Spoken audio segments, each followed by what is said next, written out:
If you struggle with anxiety or the physical symptoms of chronic anxiety, then there's not a chance that you have not been told about your breath and about your breathing. You have been told to slow down your breathing, to do box or square breathing. You have been told to do the physiological sigh. You have been told to meditate while connecting to your breath. And either it works or it doesn't work, or it works for a really short period of time. But the way I see it and the way I experience it, it's very possible that this focus on breath and breathing is actually making your anxiety worse. So in this video, I'm going to explain why and what to do instead. First, let's talk about why you're told to breathe deep, because logically it makes sense.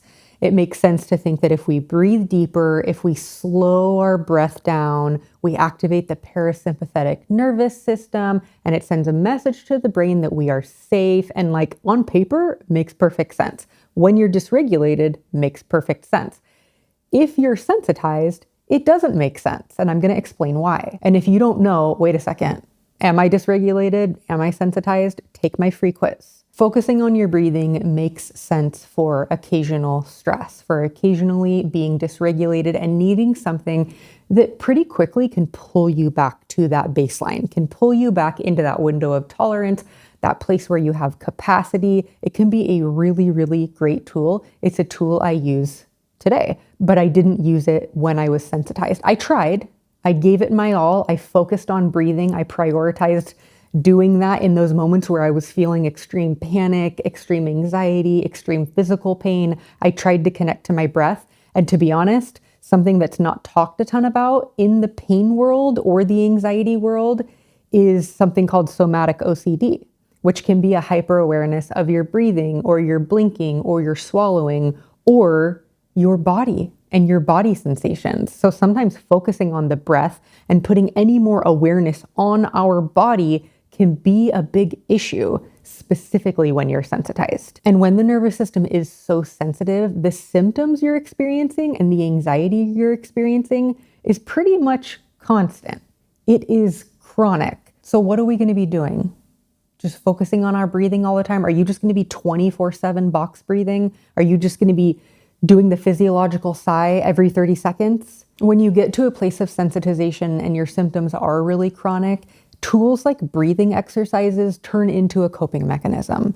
And the way that I define a coping mechanism is something that helps you like just to get through temporarily. So is it super good, super bad? No, neither. But it is something that when sensitized is being used to say, something is wrong here. I need to fix it. I'm going to reach for a breathing exercise to change the way I am feeling. Why? Because the way that I am feeling right now is not okay.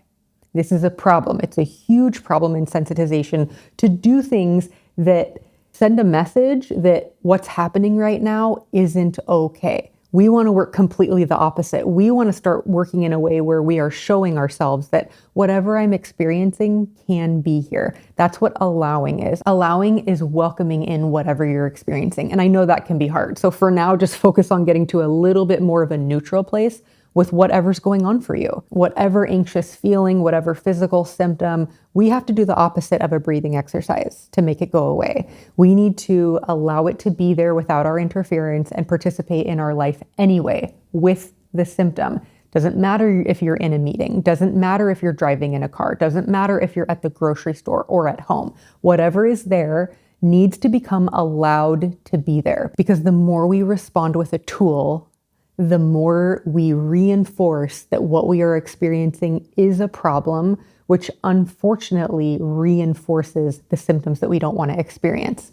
It keeps them around longer. You are never going to be able to breathe your way out of sensitization. That's just not the way that it works. And all of this advice out there, it is absolutely well-intentioned. I am sure of it. And what I talk about is challenging because what I like to say over and over is it's not a no, it's a not yet. It's not the tool, it's the energy behind the tool. What your nervous system actually needs is to learn that what you're feeling is not dangerous. And we don't give that message by using a tool to make the feeling go away. We send that message when we respond differently to the symptoms that we're experiencing. And every time you escape what you're feeling by using a breathing exercise or any other tool for that matter, you are confirming that the anxiety or the symptom or the sensation that you're feeling is a threat. It is dangerous. But every time you allow the symptom without fighting it, that's what actually allows your system to desensitize, which is what we want. And then once you're desensitized, breathe. Breathe all you want.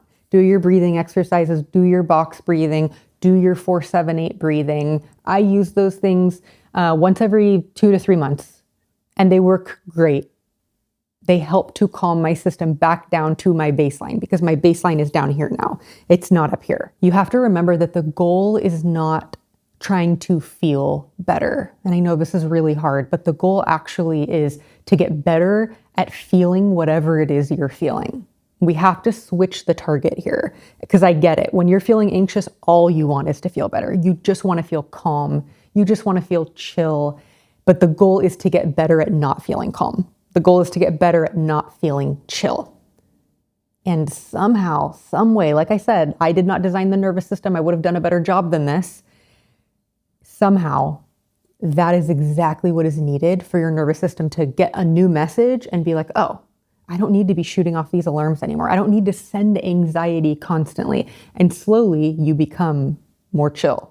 You become more relaxed and you become more at peace. That's not done by breathing exercises when you're sensitized. So don't fall for the trap of needing to do something to make your anxiety go away. This process is so much more about what you stop doing versus what you start doing. But if I could tell you some things that you need to stop fixing, stop running from, stop avoiding, stop researching, stop monitoring, and start allowing it to be there.